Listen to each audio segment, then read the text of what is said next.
Does anyone know what's going on with the grass in my backyard? Hey everyone, I've got an issue with the backyard of my new house, and I'm still trying to wrap my head around it. I thought this might be the right place to share, especially since I've never seen anything like it before and it's kinda starting to freak me out. I'm hoping someone here might have some insight or at least help me feel a little less crazy. So a little bit of background. I bought this house about a year ago. It's an old place with lots of character, built in the 1920s, with a decent-sized backyard. Shortly after moving in, I noticed that the houses on either side me both had beautiful lawns and mine was mostly dirt and weeds. Now, I'm not a lawn care expert or anything, but the domination line, as Reddit seems to calls it, on either side of my lot was making me a little self-conscious. So I've been trying to keep it up. Bought some Scott's grass seed and starter fertilizer, hit the weeds with Roundup, and planted a bunch of grass last fall. By this spring, everything had filled in nicely. Not nearly as nice as my neighbor's manicured plots, but much less embarrassing. Ever since the grass started filling in though, I've noticed these two parallel strips of dead grass that run from the back porch all the way to the back edge of the property.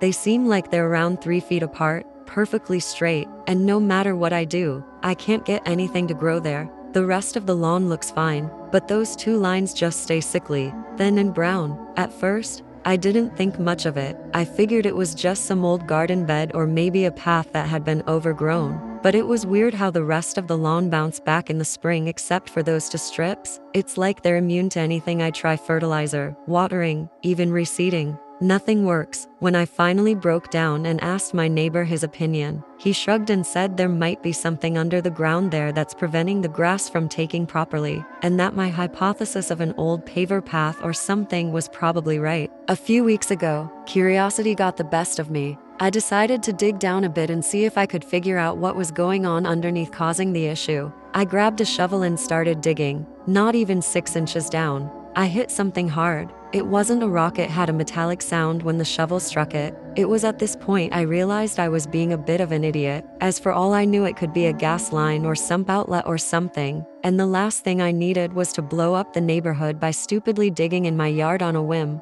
I called 811 and got them to mark all the utility lines in my yard. Surprise, surprise, no gas, cable, sewer, or internet lines ran through the strips of dead grass, so I got back to digging. After I'd excavated a slightly wider area, reluctantly tearing up the new grass I'd worked so hard to cultivate, I cleared away the dirt, and that's when I saw it, a rusted iron rail, like a piece of an old train track. Confused, I kept digging along the strip, and sure enough, there was another rail about 3 feet away, running parallel to the first. I stood there for a long time, just staring at these rails buried in my yard. It didn't make any sense. First of all, it's not like I'm in a rural area. My house is in the middle of a pretty developed suburb that's been around over 100 years. I even Googled some old maps of the area, and I can't find anything about train tracks ever being here. What's weirder is that the tracks run straight below the back porch and under my house, but don't seem to continue to the front yard, as the grass grows just fine there. That night, I couldn't stop thinking about it. Why would there be train tracks buried in my backyard? I wasn't able to fall asleep, so I stayed up looking up old city plans, Googling my town railroad, my town train tracks, and other similar terms, but with no helpful results. Finally, I decided that I'd dig a little more the next day to see if I could figure out how far they went and what purpose they were there for. With a plan in mind, I was finally able to fall asleep. The next morning, I started digging again, following the tracks toward the edge of my property. As I dug deeper, I uncovered old wooden TIs, the kind you see on old railroads, but they were rotted and splintered, barely holding together, and many were missing entirely. The tracks themselves were rusted and pitted with age, like they'd been there for decades, probably over a century. I dug up both rails all the from my back porch to the back edge of my property, where they disappeared under the wooden privacy fence and into the woods that the houses on my block back up against. Now the woods behind my property are incredibly overgrown and not really managed at all, and the ground under the trees is full of poison ivy. So I decided rather than go out into the woods unprepared, I'd do a bit more research first. I realized I'd missed a great resource to get answers from: railroad enthusiast forums. If anyone would be able to help me figure out more about these tracks, it would be people who have spent their lives obsessed with this sort of thing. Who knows, Maybe they'd have access to documentation or resources that I didn't. I created an account on the first railroad forum I found and started a thread where I uploaded some pictures of the tracks in my yard, asking for help from anyone who had any idea what they could be for. I've posted the thread transcript below. Frankie 76 conductor? Yeah, looks like either 3 feet gauge or 900 millimeters, but I assume you're in the US, so probably the former. Significantly smaller than standard gauge, maybe related to mining. Is there mining in your area? Help please. 1 to 3 new user Frankie 76, not that I know of. I'm in town name if that's not gonna dox me. Bonfboss Station Master, after some cursory research, I'm not seeing any former mining operations in your area. But again, once you start talking private industry 100 plus years ago, just cause I can't find records on it doesn't mean it didn't exist. Don't wake them. The old journal brakeman. Yeah, my guess is either old street trolley or private mining operation. Help please. 1 to 3 if the tracks disappear into a hole in the ground. You've got your answer. Lol. What the old journal said gave me an idea. What if the reason the tracks didn't extend to the front yard wasn't because they ended, but because they went deeper underground in some old mine tunnel or something? My house doesn't have a basement, just an unfinished crawl space. I'd only been down there once for like 30 seconds when the home inspector was checking for water intrusion before I bought the house. But half-buried rails would have been easy to overlook in the dark. I grabbed a flashlight and a dust mask and opened the trapdoor to the crawl space located in my kitchen pantry. I shone my light down the dark cobweb-filled 4-foot drop into the packed dirt below. I felt a wave of discomfort, like my reptile brain telling me that what I was about to do was a very, very bad idea. I briefly debated covering the crawl space back up and trying to forget the whole thing before the rest of my brain took over with the thought of, what if there's an old gold mine under your house? I grabbed the edges of the hole and slowly slid down. My feet hit the bottom and I crouched down on my hands and knees in the cramped darkness so I could fit under the floor joists of my house. I could feel the slight sticky thread-like resistance of 100 years worth of cobwebs clinging to my arms and hair, and crawled deeper into the darkness, sweeping my flashlight back and forth across the dirt-covered ground. Its beam barely cutting through the oppressive darkness. The air felt thick and warm, and a claustrophobic urgency started to rise up inside me and make breathing difficult in the damp mask over my nose and mouth. I took a second to orient myself and slow my breathing, trying to figure out where I was in relation to my back porch. Then I saw a glint on the floor about 10 feet away from me in the beam of the flashlight. I started slowly making my way over to it, trying not to panic as the small square of light from the opening to the kitchen grew more and more distant. That was when I heard it. Hello? I froze mid-crawl, every hair standing on end. I couldn't be sure of what I'd heard past the sound of my shuffling crawling, but I could have sworn that I'd heard a halting, whispered voice coming from the darkness in front of me. I wanted to shine my light around the space in front of me to calm my racing mind, but in that moment it felt like if I moved I'd be somehow giving myself away. I took a deep breath and told myself I was letting the darkness get the better of me, so I carefully aimed my flashlight at the darkness ahead and swept it back and forth. Ding! A push notification on my phone nearly made my soul leave my body. I felt around in my pocket and double-clicked the volume down button to silence future notifications and tried to will my heart to slow down. I saw the slowly sloping far wall of the crawl space, old wooden beams supporting the house, and the glint along the floor that I could now see was indeed the tracks continuing under my house from outside. No monsters, no ghost children, just an empty, dusty crawl space. My heart still racing, I slowly crawled over to the tracks to see where they led. I followed the tracks through the crawl space for 15-20 ft until they suddenly seemed to disappear. Not end, but simply fade down into the ground. It took my brain a moment to register what I was seeing. They were sloping downwards until they disappeared into the ground. I got briefly frustrated at what seemed like a dead end, until I noticed it. The ground where the tracks disappeared looked different than the ground in the rest of the crawl space. It wasn't just old packed dirt, it was hard and rough. After feeling it for a second, I realized it was some sort of hardened plaster covering a roughly 5 feet wide patch of ground that extended to the top of the sloping crawl space wall 8-10 feet in front of it. With growing excitement, I reached out and with the butt of my flashlight lightly tapped the plaster. Small pieces chipped and crumbled off as I tapped harder and harder. Suddenly, with a sharp crunching sound, the flashlight punched a hole through the plaster and empty space beneath it. A small burst of cold air whistled up through the gap and into my face. It smelled like mold and burnt popcorn. I was elated. I'd found it. the entrance to a mine. I was already imagining all the forgotten gold ore that was surely stripping the walls of the tunnel behind the plaster that would solve all my problems and make me rich when saw a small plank of wood seemingly embedded into the plaster. I shined my flashlight at it and could just barely make out some letters faintly carved into the plank. I had to tilt my flashlight to cast shadows into the recessed lettering so I could read it. What I saw made my blood run cold. They are sleeping. They are sleeping? What did it mean? Who are sleeping where? With rising unease, I tried to shine the flashlight through the small gap I'd created when heard it again, seemingly coming from the hidden darkness behind the hole. Hello. It was so faint I could almost have convinced myself I didn't hear it. It sounded dry, fragile and stilted, two very separate syllables. I nearly screamed,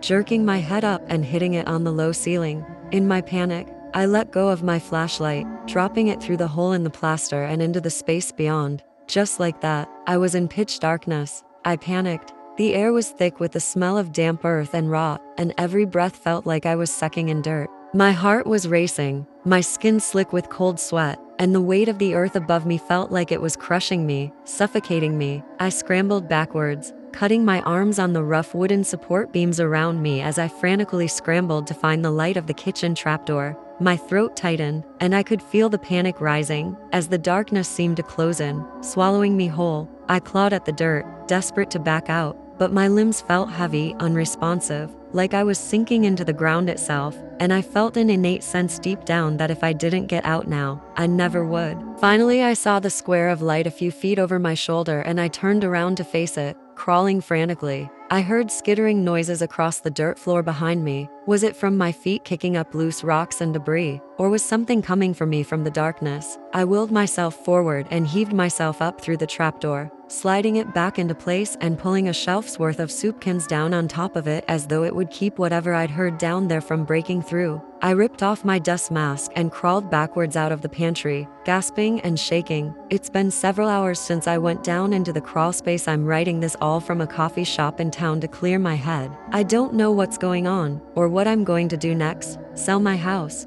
Call the police? I don't know. Any advice would be appreciated. I don't feel safe in my own home. But that's just me being paranoid, right? Maybe what I heard really was all my imagination. That's possible, isn't it? I can't just pass up the opportunity to explore a secret mine tunnel under my house, can I? As scared as I am, I feel like I'm being drawn back the house, to the crawl space, like I can't leave without knowing more. Whatever's going on, I have a feeling it's far from over. After I got out of the crawl space yesterday, I went to a coffee shop to clear my head and type up what I'd seen and heard. But the longer I was away from my house, the more silly my fear seemed. Of course, I thought I'd heard something. I was stuck in a cramped, dark crawl space trying to solve a 100-year-old mystery. My mind was primed to see and hear things that weren't there. I convinced myself I'd just managed to freak myself out and that there was nothing to worry about. I got ready for bed that night feeling better about everything and actually excited to explore more the next day. Then I started reading your comments. A couple of you noticed that on the Railroad Enthusiast forum, Bonfboss had oddly commented, "Don't wake them," at the end of one of his posts. To be honest, I hadn't noticed that when I copied and pasted the text of the forum posts over to share with you guys. That was definitely weird.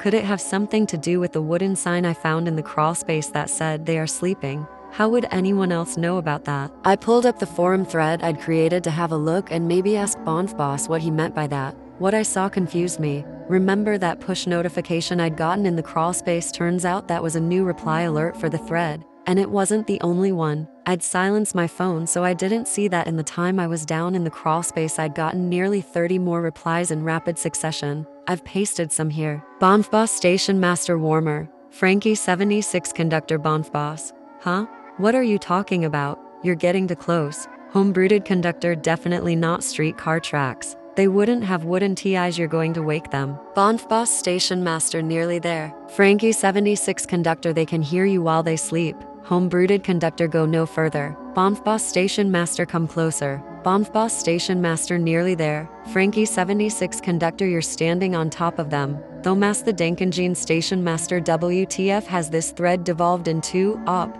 Got any updates? Run. Bonfboss Station Master they hear you. Thomas the Dankengene Station Master run. Bonfboss Station Master they see you. Thomas the Dankengene Station Master run. Bombfboss Station Master hello. Thomas the Dankenjean Station Master run. Thomas the Dankenjean Station Master run. Thomas the Dankenjean Station Master run. And it just kept going. All 30 plus comments were within a 7-minute span, compared to the 3-4 comments per day the thread was getting before. I'm seriously spooked now, but I'm already covered up in bed and don't know what to do. It's late. I'm going to try to sleep and decide what to do in the morning. I woke up with that familiar gnawing sense of dread hanging over me. I didn't sleep well last night, how could I? After what I found in the crawl space, I kept thinking about those words scratched into the beam. They are sleeping, and the corresponding forum posts. I can't get any of it out of my head. Who or what are they? And why would someone go through the trouble of sealing off that tunnel? I checked the thread again this morning. All those replies were gone. I hoped that maybe they'd all just been part of my nightmares last night. But no, I had copied and pasted them directly into the draft of this post, so I know they did exist. They just didn't anymore for whatever reason. I stood in the bathroom this morning, brushing my teeth and trying to decide whether I should just go to work and pretend none of this was happening, or if I should call in sick and head back into the crawl space to figure out what on earth was going on underneath my home. The logical part of me was screaming to let it go,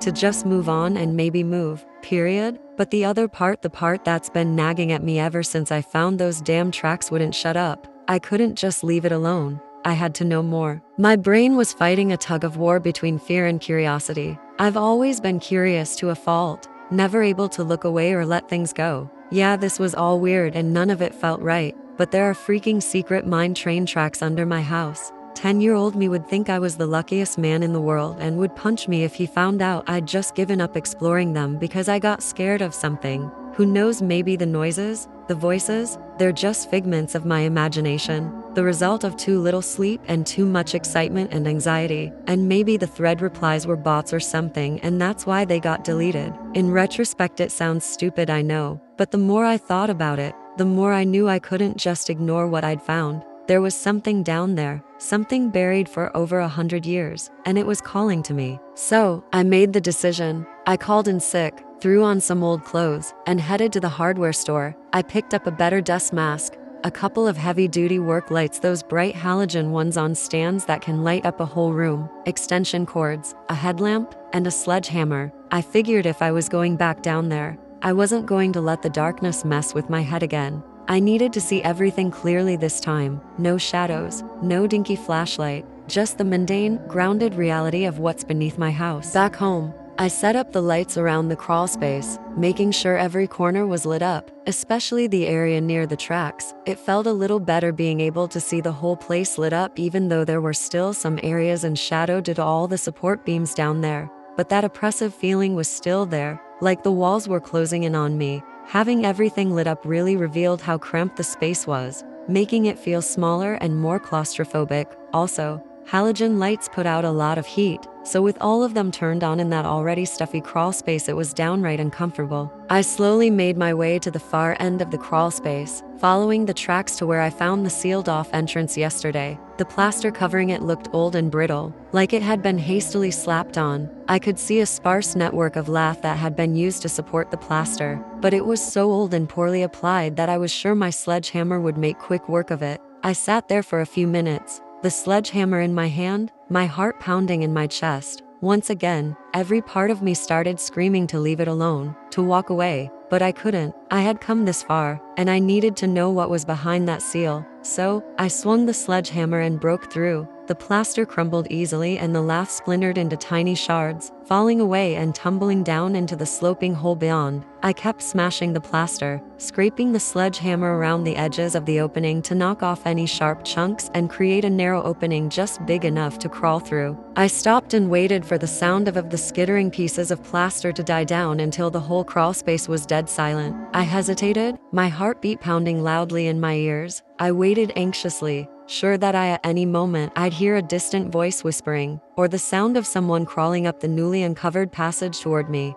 But there was nothing. Everything was quiet. I took a deep breath, clicked on my headlamp, and crawled inside the opening to the tunnel. The lights beam cutting through the dust and darkness. The tunnel was narrower and rough-hewn, maybe 5 feet wide and 5 feet tall. I didn't have to crawl, but I had to hunch to fit inside. The air was colder, damper, and smelled strange, metallic, and burnt. I could see old wooden support beams lining the walls, their surfaces pitted and splintered, and the tracks continued further down into the earth, disappearing into the darkness. Even as scared as I was, even as wrong as this all felt, the little boy inside me was squealing with excitement. This was without a doubt the coolest thing I'd ever seen. I shuffled on for what felt like an eternity down the sloping corridor. How deep did this tunnel go? I must have been 40 or 50 feet beneath the surface now, and well past the bounds of my own property. I swept the beam of my headlamp across the walls and ceiling, still hoping to see streaks of gold glittering back at me, but there was nothing but dull rock. The ceiling was just inches from my head, and that same smell, earthy and tangy, almost like rust, grew stronger and filled my nose even behind my mask. The deeper I went, the stronger it got, until it was almost overpowering. Then I saw it. The tunnel leveled out, and where the track became level sat an old, rusted minecart. It looked just like something from a cartoon. The thing was ancient, covered in grime and dirt, its sides dented and scratched. I shuffled over to it excitedly, aiming the beam, but that wasn't what caught my attention. It was the dark stains on the inside, thick, blackish brown, and flaky. I felt that sense of dread start to creep back into my stomach. Maybe this wasn't a mine at all. Maybe something terrible had happened here. I shone my headlamp around, and that's when I noticed the floor. It wasn't just dirt or rock anymore. It was covered in this thick, flaky dust, gray and black, interspersed with what looked like small charred pebbles. I bent down to get a closer look. My feet kicked it up in small dusty clouds that hung in air, and that's when I realized what it was: ashes and bone.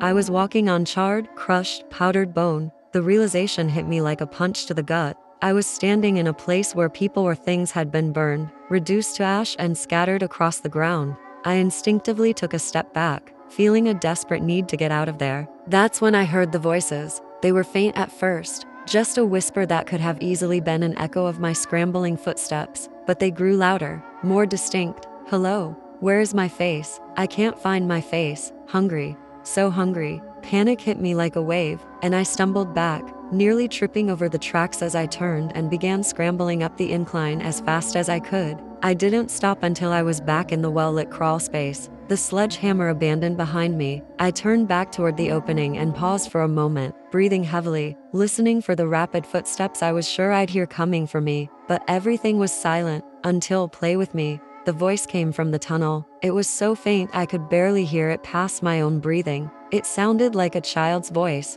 but wrong, more like an adult trying to mimic a child's voice. I bolted back to the trapdoor and hoisted myself out of the crawl space and into the kitchen. I slammed the trapdoor shut, grabbed my cordless screwdriver and some screws, and immediately screwed it shut. I'm back in the house now, trying to calm down, but I can still hear the faint echo of those voices in my head, pleading, crying out. What's worse, I feel like I can hear faint rhythmic thumping coming from the crawl space under my house, like footsteps or tapping. I don't know what I've uncovered down there, but it's something far worse than I ever imagined. The tracks, the ash, the bones. Something is very, very wrong with all of this. I don't know what to do next. Part of me wants to board up the crawl space, to never go down there again, but another part of me, some sick, twisted part, wants to know more, to dig deeper. My phone just dinged. A new reply to my thread. "Boss station master, you woke them." I spent the night at a motel. I wasn't going to set foot in that house for one more second after the noises I heard coming from the crawl space and the replies in the railroad forum thread.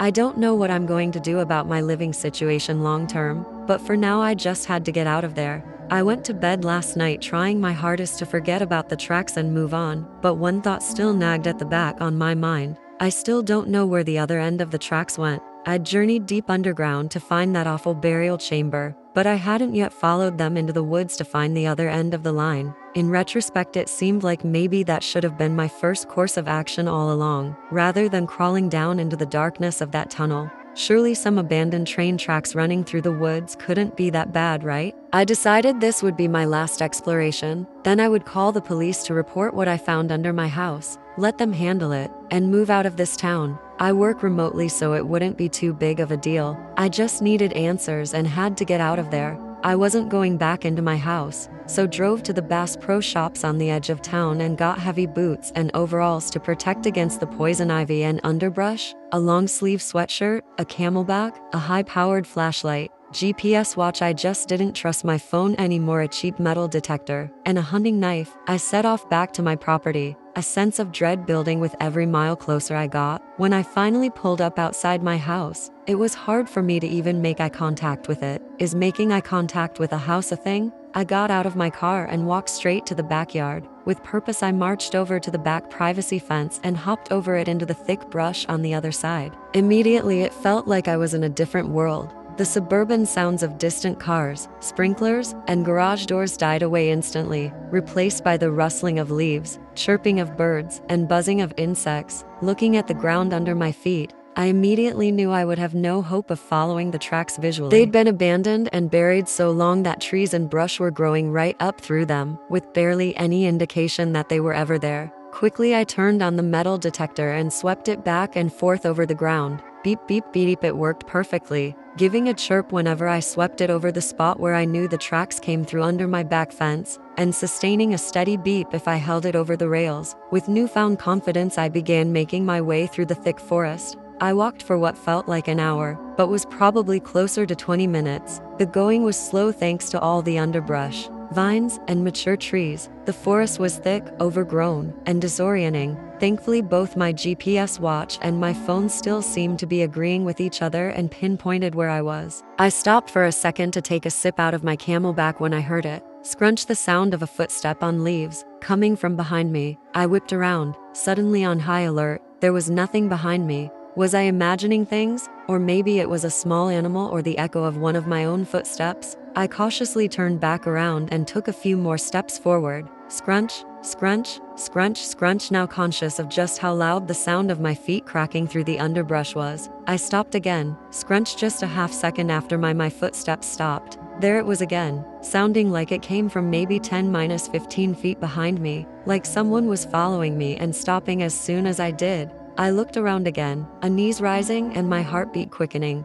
Still nothing. The woods were dead silent. Wait, that's not right. Where were the sounds of birds chirping, bugs buzzing, and squirrels running through the trees? It was like all the wildlife had suddenly completely disappeared. All sound, for that matter, except for the faintest rustling of tree limbs. The hair on the back of my neck stood up. The air felt electrified somehow, like I was trespassing somewhere I shouldn't be. I took another step forward, trying to quiet my footsteps as best as I could. I felt hard metal beneath me boot and realized that I could see the tops of the rails through the forest floor. Maybe the decomposing dirt had settled enough over time to uncover them, or maybe the tracks were simply built more elevated here. But whatever the reason, I could now clearly see the rails poking above the forest floor. A few feet in front of me, a large tree was growing up right in the middle of the tracks, its roots crossing over the tops of the rails as though it was slowly consuming them. I stepped around its massive trunk, and that was when I saw it. Just beyond the large tree,